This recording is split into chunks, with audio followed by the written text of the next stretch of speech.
Welcome, everyone. Thank you for joining us for today's webinar. My name is Lee Montville, and I'm the Director of Special Sales and Business Development at Springer Publishing. For those of you who don't know Springer Publishing, we're an award-winning publisher of nursing and healthcare content featuring books, apps, journals, and digital products. Today's webinar, Publishing Journal Articles, Strategies for Your Success, is being presented by Dr. Marilyn Orman. Dr. Orman, PhD, RN, ANEF, FAAN, is the Thelma M. Inglis Professor of Nursing at Duke University School of Nursing, Durham, North Carolina. She is the author or co-author of 25 books, more than 220 articles in peer-reviewed journals, and many editorials, chapters, and other types of publications. She is the editor-in-chief of Nurse Educator and the past editor of the Journal of Nursing Care Quality. Dr. Orman received the Margaret Comerford Freda Award for editorial leadership from the International Academy of Nursing Editors, National League for Nursing NLN Award for Excellence in Nursing Education Research, Sigma Theta Tau International Elizabeth Russell Belford Award for Excellence in Education, American Associations of College of Nursing Scholarship of Teaching and Learning Excellence Award, and the NLN President's Award. Before we get started, I want to mention that this webinar is being recorded. If you miss any portion of the presentation, you can find the video on Springer Publishing's website 5 to 7 days after today's event. If you have any questions, please type them into the Q&A box on your Zoom control panel, and I'll bring them up at the end of the presentation. If you forget to ask a question, there'll be a brief survey sent at the end of the webinar, and you can include your question there. Now, without further ado, we will turn the time over to Dr. Orman. Thank you. Thank you very much, Lee. And I'm just delighted to talk with you today about what I call strategies for success with journal writing. Writing manuscripts for a journal submission is completely different than other types of writing. For example, a master's thesis, a DNP project, a dissertation, a report. And so I want to really frame this presentation for dissemination tips that will help you be successful in the journal writing process. The first thing you want to start out is you want to be clear about the purpose of your manuscript. This is not always the same purpose that you had of your research, of your translational project, of your course proposal, but it's the purpose of your manuscript. And that purpose should be clearly stated and should be focused because when your manuscript comes into the editorial office, the editor will do a quick skim of that manuscript to see what's the purpose and where is this person going. And most editors will not read pages and pages of your manuscript. So you want to make sure that that is really, so the purpose is really clear and is in really the first couple of pages of your manuscript. Be clear too about who you're writing for. And that's also important. Do you want this article to be read by educators, by clinicians? And then the third box here, I think, is probably the most significant. Editors and reviewers don't want to publish an article that we know about already. So your content has to be new, a new idea. It could be a study with a different group of students or patients where there's outcomes. It might be a replicated study, but the patient group, the student group is different. That's new. So your content has to be new. And before you embark on this whole process of writing for publication for a journal, make sure that the purpose and who you're writing for will have new information, new knowledge. And there's also a writing style that goes along with the journal. And these two, this slide and the next one, really show this clearly. If you just skim this purpose statement, it's very formally written. You know it's a research study. The readers have some understanding of statistics.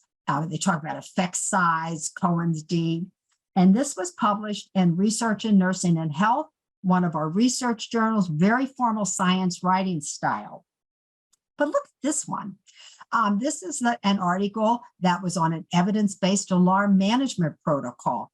Much more reader-friendly. It doesn't have that heavy emphasis on statistics, but look at the writing style. And this was published in the Journal of Nursing Care Quality. So in addition to being clear about the purpose, the readers, and making sure your information is new, go to the journal you're thinking about, skim some of those articles, get a sense what their writing style is, because that writing style will differ according to the journal. Do a quick search of the literature just to make sure that your article is going to be new and will have new information. And at this point, I'm not talking about full-blown lit review. I always go to PubMed. I type in a couple of the keywords. I just want to make sure that this topic, there's not 10 pages of other articles. It's just a really good way for you to ensure that it's new information. Now, I'm going to talk a couple of minutes about selecting journals. And one of the articles that I've provided for you that you'll get at the end of the webinar is the whole problem with predatory journals, which I am going to talk about at the end. You want to select about 5 journals, and now we have to be very careful how we go about finding those journals. And that's what I'm going to show you in a second. The journals need to be peer reviewed, which means that experts on a review panel of that journal review your manuscript to look at the quality, to look at the accuracy and the fit with the journal, purpose, and readers. And you want to select a journal that's indexed in a bibliometric database such as PubMed, Medline, CINAHL, Scopus, Web of Science, for example. Because when I do a search for content published in an article, I'm going to search through PubMed, or I might go to CINAHL, or I might go to Scopus. So you want a journal where the articles in that journal are found in one of these databases. So a reader, such as myself, other clinicians, other educators, can go into these databases, type in keywords, and find your article. That is really important because predatory journals are not in PubMed, CINAHL, Scopus, or Web of Science. Now, these are the 3 ways I like to do my initial identification of a journal. The Directory of Nursing Journals and the URLs here. I like to search in Jane, and you can search in PubMed, and I'll show you how to do that. So this is the Nurse Editor's Journal Directory, and this directory has about 280 nursing journals. They're alphabetized, but there's a filter, so you can search by keywords, and you can also sort them by different ways. They have a link to the journal website. You can read more about it if you find a journal that might fit. And there's email to the editor, so you can send a query email to the editor. There's no predatory journals on this. There's a little blurb about the journal. I really like to start here, and this is what I would advise to you. Skim through this, find potential journals for your manuscript, select about 5 of those. Another way to find journals is to go into Jane, Journal Author Name Estimator. Jane has a really nice feature. It's this box you can see. You can type in a keyword, the title, but you can also paste an abstract or even a course assignment, the beginning part of the summary of a course assignment. You can put that in the this box, hit journals, and the software will actually search through the keywords, that abstract title, and list journals that would publish that topic. Now, Jane runs on PubMed, so you're really doing a search of PubMed and Medline.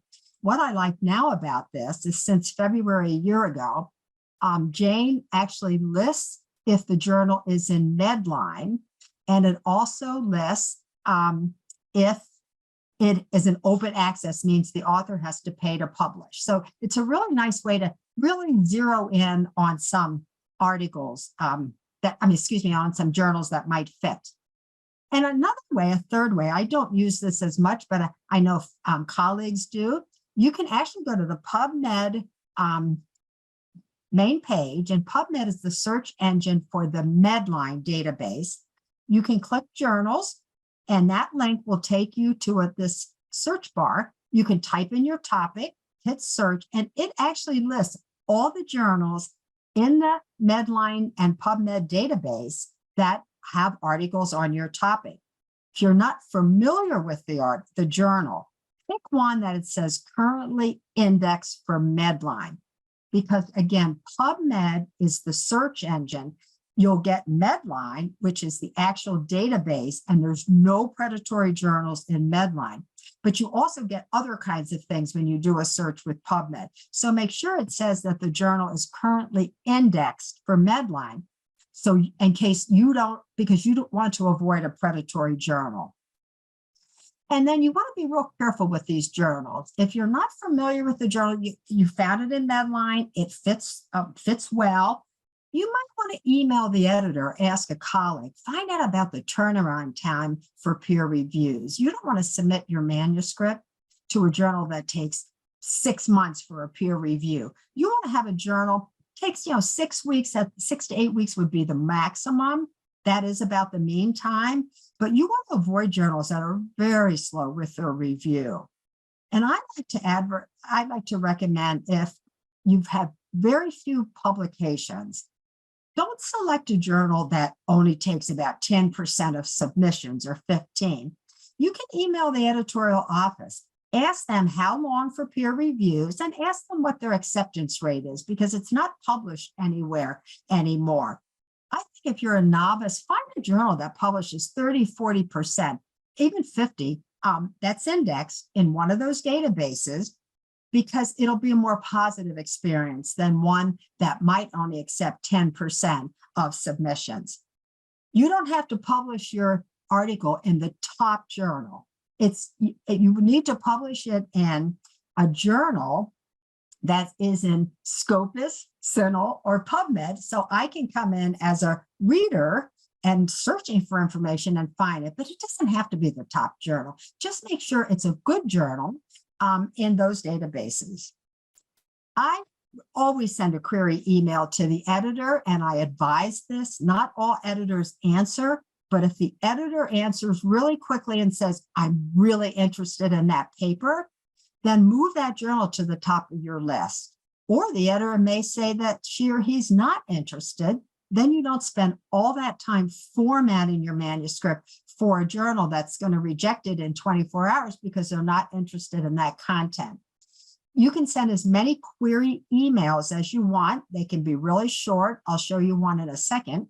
But the minute you submit a manuscript by US copyright, you can only submit to one manuscript at a time until the paper is rejected by that journal or you withdraw it. So, but you can send as many query emails as you want. And this is how short they can be. I'm interested in submitting a manuscript. You could put the journal name in, or you can make it really generic to your journal. Tell the editor the topic and ask if they're interested in reviewing it. Once you decide on your top journal for submission, don't throw that list away of other possible journals, because if the top journal on your list rejects it, then you don't have to do this process again. So let's say you've decided to submit your manuscript to Nurse Educator. Go to the journal website and find the instructions for authors. Those instructions tell you exactly how your manuscript should be formatted. It's not the order of your School of Nursing. It's not the format you use for your dissertation. You prepare that manuscript exactly as the journal says. And these instructions will tell you the number of pages or word allowed. For example, for Nurse Educator, original manuscripts and research manuscripts are 4,000 words, or about 16 pages. But we also have short departments that are 6 pages, 1,300 words, and we have teaching tips that are 250 words. You want to find out the reference style. Probably everybody listening in and watching is familiar with APA, About half of the journals, though, use American Medical Association or a similar style that's the numbered citation. And the guidelines will also tell you the number of tables and figures allowed. Now, once you have that formatting, what should the content be like? How should you structure that content?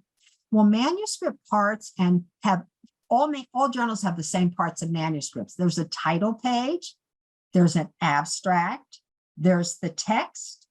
Each table and each figure is typically uploaded as single files. So the journal guidelines will tell you what goes on the title page. Don't forget information for the title page because the editor will have to ask you to redo it. Then the abstracts for nursing journals tend to be of two types. One is a structured abstract.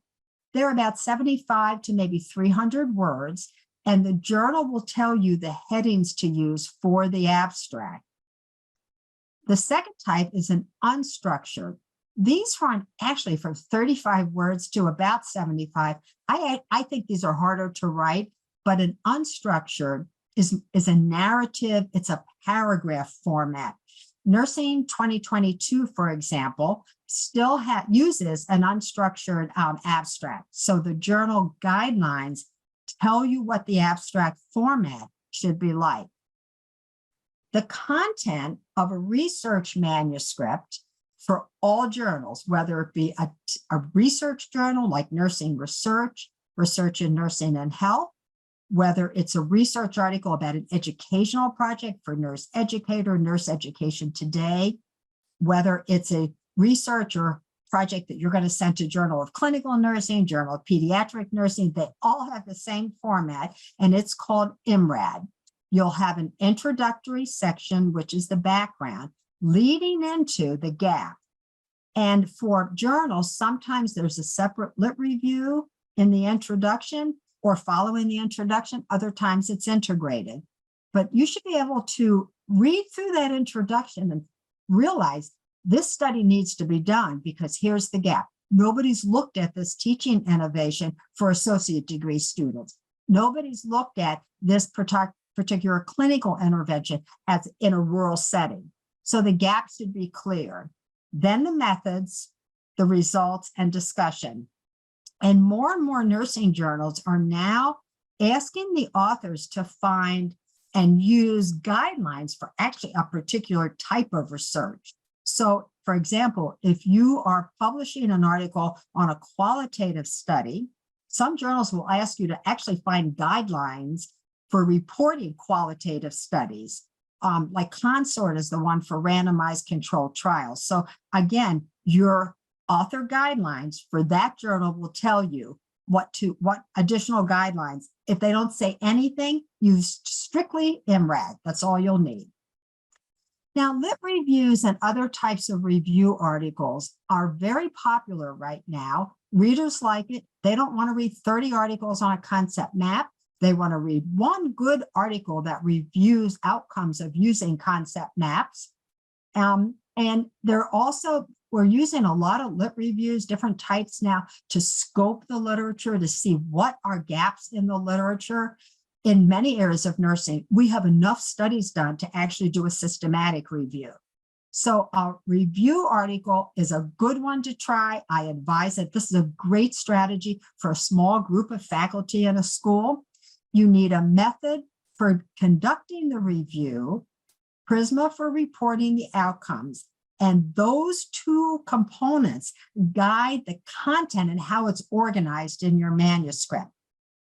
Just as an example, there's multiple methods, but this is the Joanna Briggs Institute manual for doing different kinds of reviews. And on the left-hand side, there's different chapters. Each one of these chapters gives the method for doing a systematic review, a scoping review, a lit review, and others. So I actually like this one, but there's other methods as well on other websites.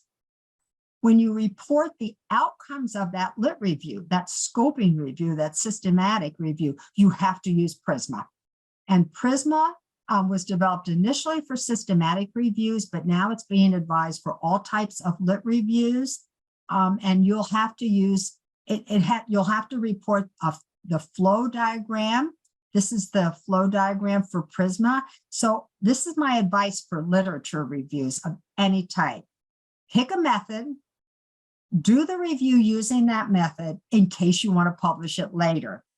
As you search the literature, save the search strategy, write down what your search terms were, how you combined it, how many articles you found, record it in your Prisma figure.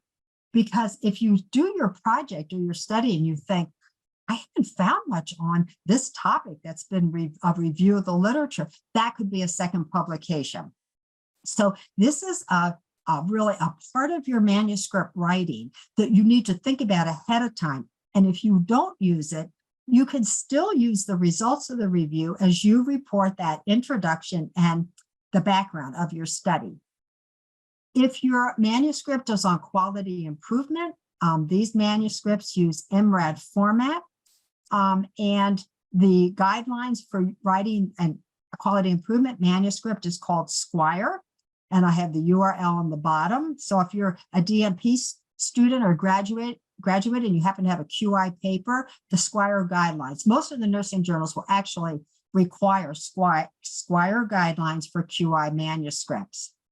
And any type of manuscript you would ever want to write, you can probably find guidelines for the content part. Now, remember, we're talking about the content of your manuscript at the Equator website. This is a portal of 529, there's probably more now, guidelines for writing different types of manuscripts, mostly research-based. It's a wonderful, wonderful resource. It's all free. You don't have to register. You don't even have to register. Other papers, it's your judgment for how the content should be organized. But I think the IMRAD format gives us some clues. You want to tell the reader, editor first, the background, what's the gap. You want to describe what you've done, evaluate what you've done and what you've learned, and a discussion with some implications. But the order of the content is really the author's judgment. Now, who can be listed as an author? You might email me a question today after this webinar, and I might give you just a great answer. I can't be listed as an author of your paper. So this slide, I would star. When you get a copy of my slides, put a star for this one. These are the accepted norms for who can be listed as an author of a paper. Knowing these before you write a word, when you're working with a faculty group, a group of colleagues, can avoid huge problems later where somebody says, well, I was on that project, I want my name to be added too.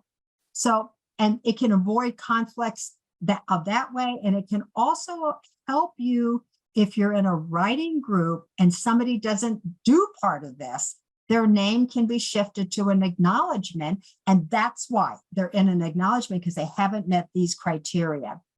You can't have a name listed as an author if they haven't participated in conceptualizing the idea, the study, the project, or designed it, did something else with the method, planned the evaluation, analyzed the data, and you have to draft a portion of a manuscript or revise a portion to have your author, you have the name listed, and everybody has to approve the final version, and people have to agree to be accountable for all the content. So this comes from the International Committee of Medical Journal Editors. It's a great website. At the bottom has lots of good resources in terms of authorship. If there's somebody who doesn't meet these qualifications as an author, what you can do is that you can put their name in an acknowledgement. And these would be people who contributed to the project, but they didn't qualify for authorship. And so I just gave an example. So Sally Smith might have interviewed all the students for your research, but didn't really conceptualize the study, didn't write any of it or revised it. So her name could be put in an acknowledgement, and you do have to get the person's permission. Any studies, anything, any funding does have to be declared on the title page. Once your manuscript comes into the editorial office for a journal, it's first screened by the editor, and that is called the editor screen.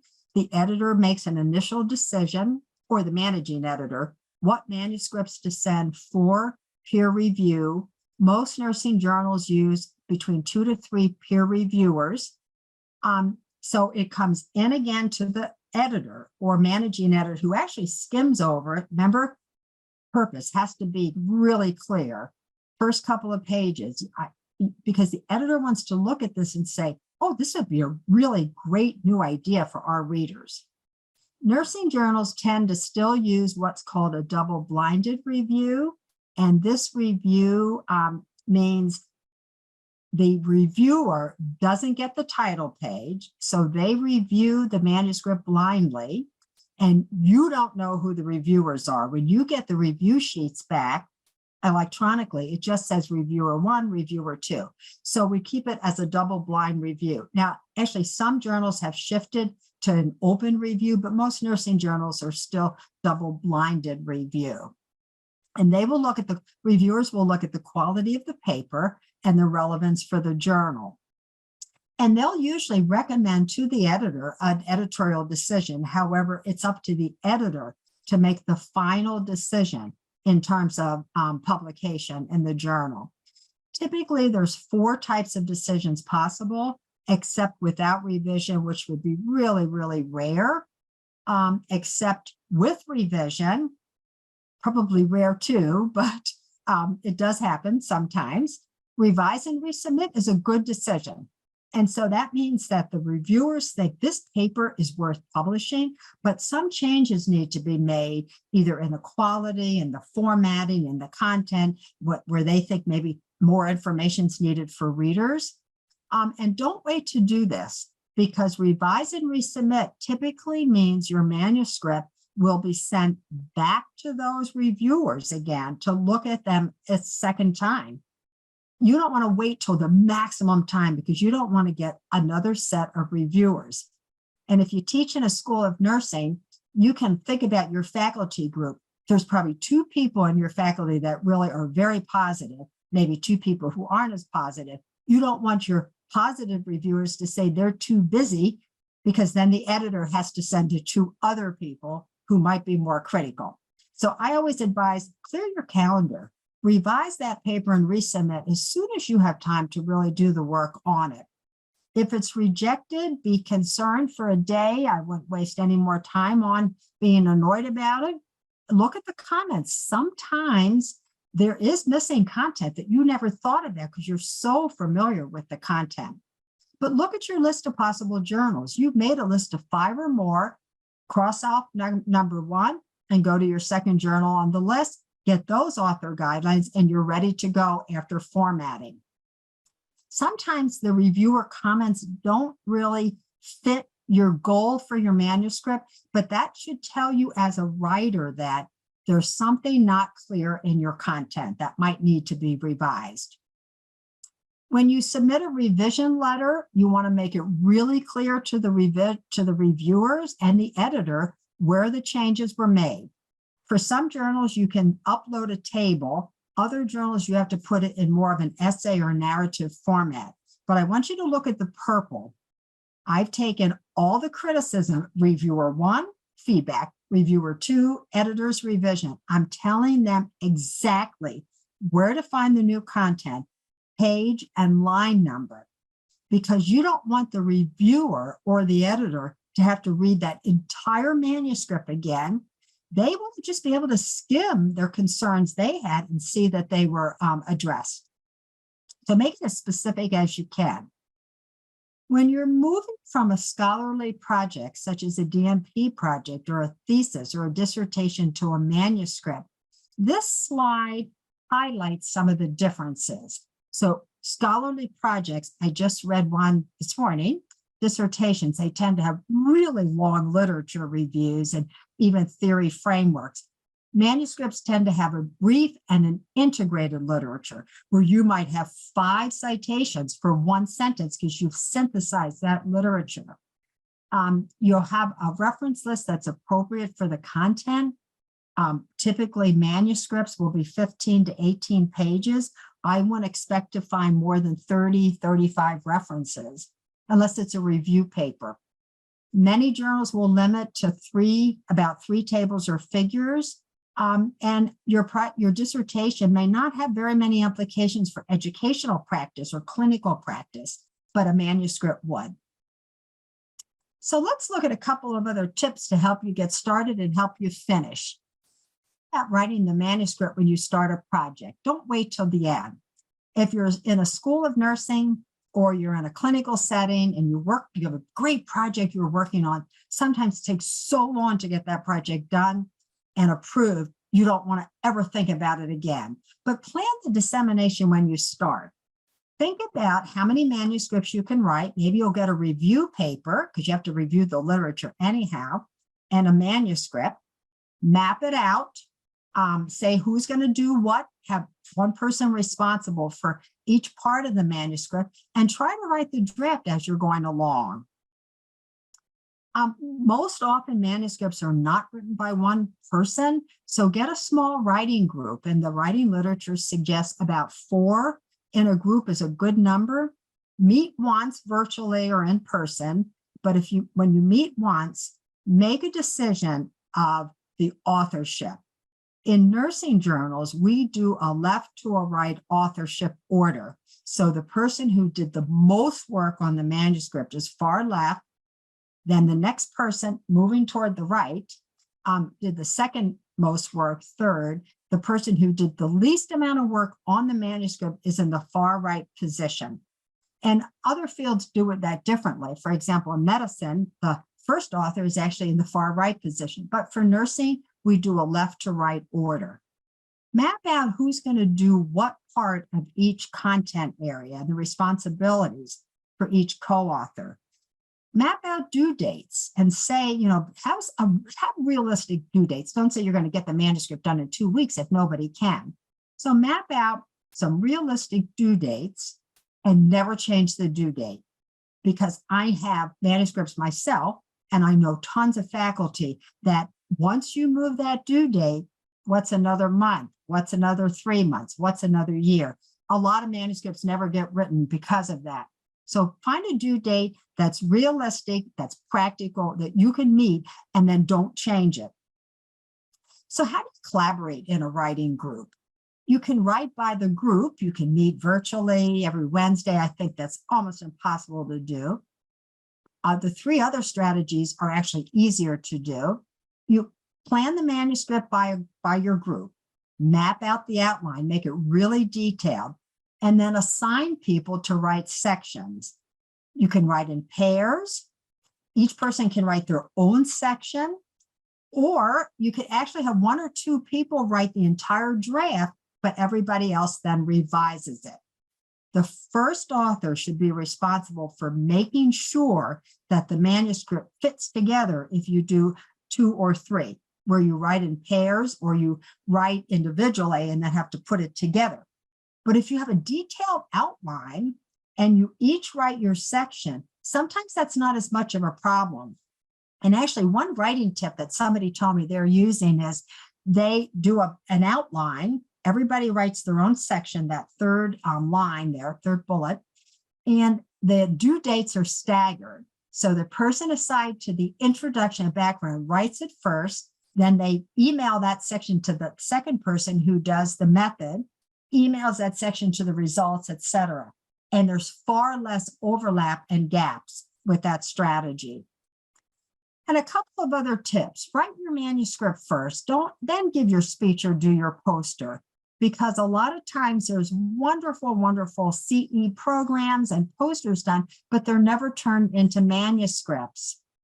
Take your work as an educator and write it up as a manuscript. Most nursing journals are clinical journals. So write what your updates for your clinical course as a manuscript. And I thought I had one slide on predatory. Let me just take a minute before I answer questions. I'm going to stop my sharing right now. And let me see, I think you can see me right now. I wanted to just talk, Lee and Gina will be sending you an article on predatory publishing. What has happened, back 10 years ago, a lot of the journals realized they can make tons of money by having what we call a pay to publish article. So in Nurse Educator, for example, you can submit your manuscript. We don't charge you to submit it. We don't charge you to publish it. But there's another type of journal called open access that does charge the author.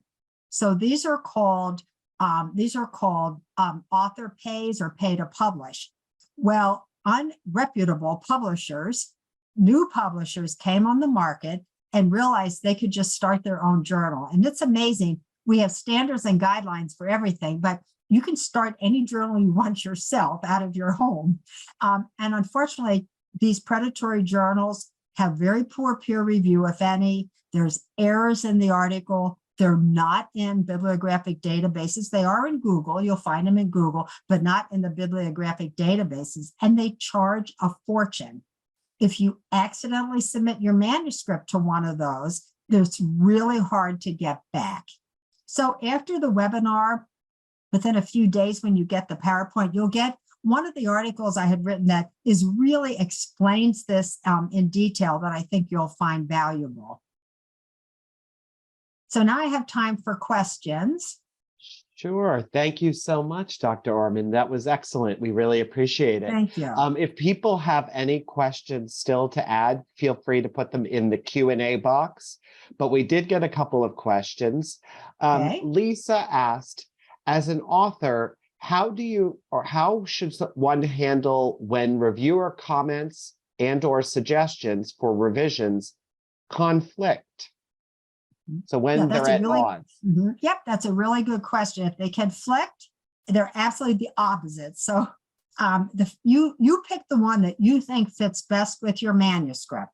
So it's really, this actually isn't very controversial. This has been the norm. So pick the one that fits best with your manuscript. And on that revision summary, say, reviewer one's comment was different from reviewer two's. However, as I developed this revision of my manuscript, I realized reviewer one's change does fit better with the flow or with the content. So you just pick one.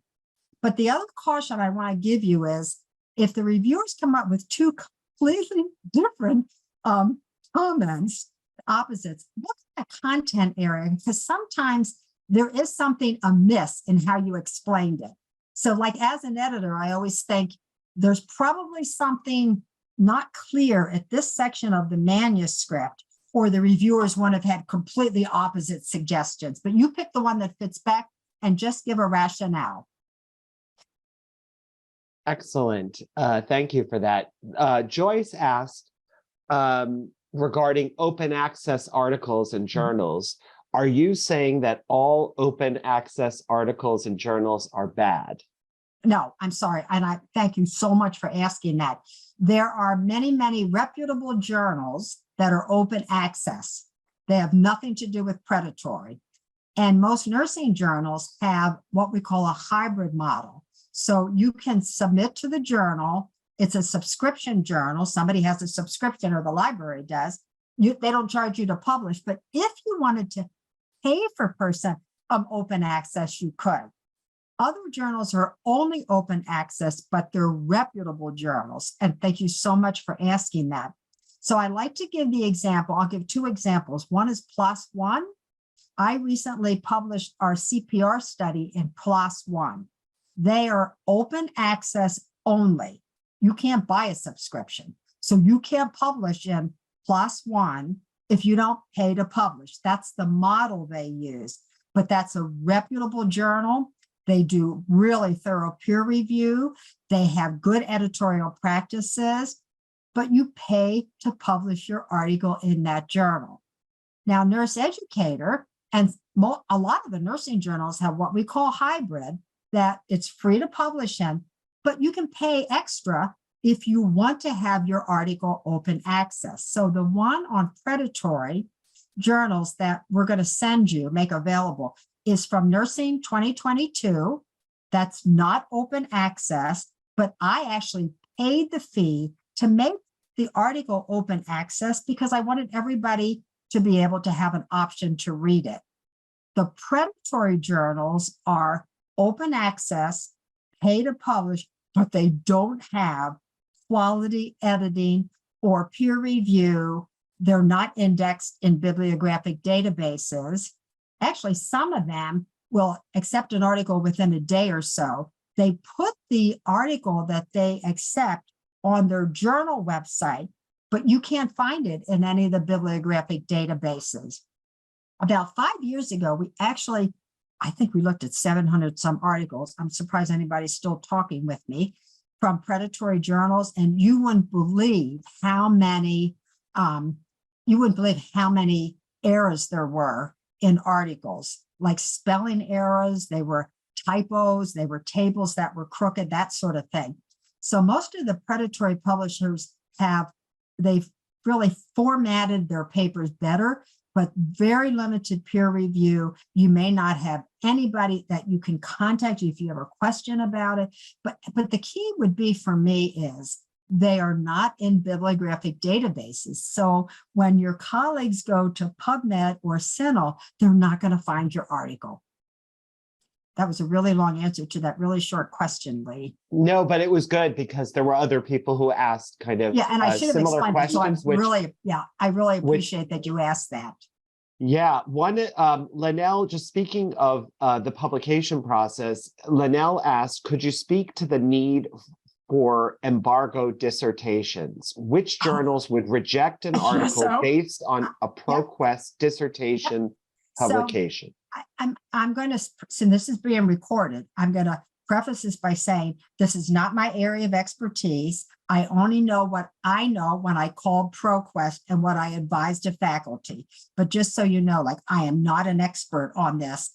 I don't think it's changed. So when you submit your dissertation to ProQuest, it becomes public.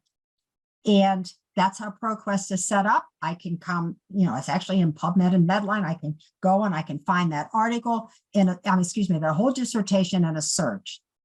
If you cut and paste that dissertation into a manuscript, which is what most people do, or for dissertations, a lot of schools use the 3 manuscript format. You might have it uploaded in ProQuest, but when you submit that manuscript to the journal, the editor might do a plagiarism check, for example, with Authenticate, and the content will probably show about 90% plagiarized. So what I advise faculty, what I advise other people to do, you have 2 choices. You can embargo. The easiest thing is embargo your dissertation. It used to be you could do 1 or 2 years. I would do 2 years. The abstract will be public. So you'll have to rewrite your abstract for a manuscript, but it will not show that the manuscript is plagiarized. So that's what I would advise. And I can tell you, I actually got that information when I called ProQuest one time. It's been about 2 years, but I don't think it's changed. So don't upload the whole you can upload it to ProQuest, but then there's a form that I think you can fill out when you actually upload it to ProQuest that asks to embargo it for up to 2 years, I believe. That'll give you time to get the manuscripts written. The editor then, if they do authenticate or a plagiarism checklist, it won't show because the dissertation part is hidden, it's embargoed. Excellent. The next question we had was from Omotayo, which was, you mentioned that authorship should meet all 4 of those 4 or 5 criteria, correct? Could you just confirm that? Yes, it's 4 criteria. These are the standards. And actually, if you go to the website at the bottom, it's a really good website. It'll explain each one. A lot of nursing journals now actually ask the authors to confirm that. So for example, journal, I think it's Continuing Education in Nursing. When you submit a manuscript there, it actually lists those 4 that you have to check. You've participated, were involved in the conception or the design, you wrote or drafted or revised it, you approved the final version, you're accountable. Actually, we'll ask that. But those standards tend to be the ones used by most journals. Great. The next question we got was from Melody, who says, I teach nursing research over 3 semesters, culminating in a 3-chapter thesis for baccalaureate students. I encourage research groups to publish and offer to shepherd them through the process, either to help a lot with the editing, etc., where I would be on the author line, or I could just give them occasional advice, no authorship. Is my view on helping students sound regarding helping them and authorship? If you're, I think that's a really good question. And it's an answer that also fits for some of the DMP projects, but you are actually helping them think up the project. You're involved in the conception because you're teaching the course, you're giving feedback. You meet number one. I am sure you're revising and editing, suggesting content, maybe even rewriting some of the sentences. You meet number two. You approve the final version. You can approve the final version and you'll be accountable for it. So you do have, if you want, you meet those criteria for putting your name on the list. You wouldn't have to, but you could. And I think for me, for faculty putting a lot of time in these papers of students, if you think it's publishable, do the editing, help them out, rewrite some of the sentences, because then there's no question that your name would also be, it's appropriate because you meet the criteria. Absolutely. Great. The next question we had was from Christina. What is ResearchGate and do they peer review?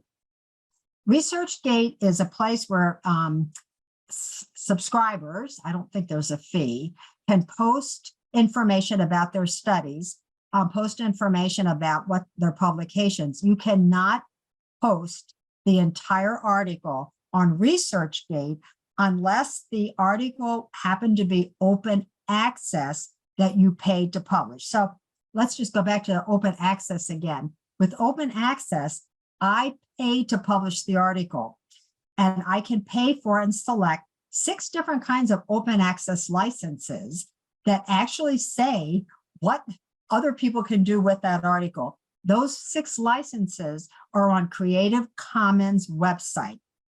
But one of the typical ones mean open access. People can download it, they can print it, they can make copies of it, they can reuse the table in it because the author paid to publish it.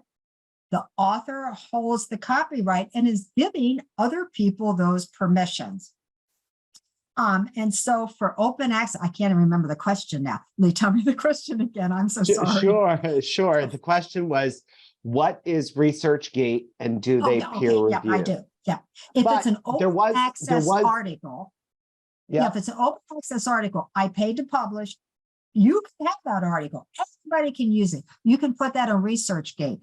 If it's a traditional publishing agreement where you sign a copyright form, when the article is published, the copyright is owned by the publisher, Springer, Wolters Kluwer, Elsevier, Wiley. You can't put the actual article on ResearchGate. You can put the abstracts because the abstracts are always open. People can read them on PubMed, and you can put a link to the article on the journal website, but you can't put the PDF of the article.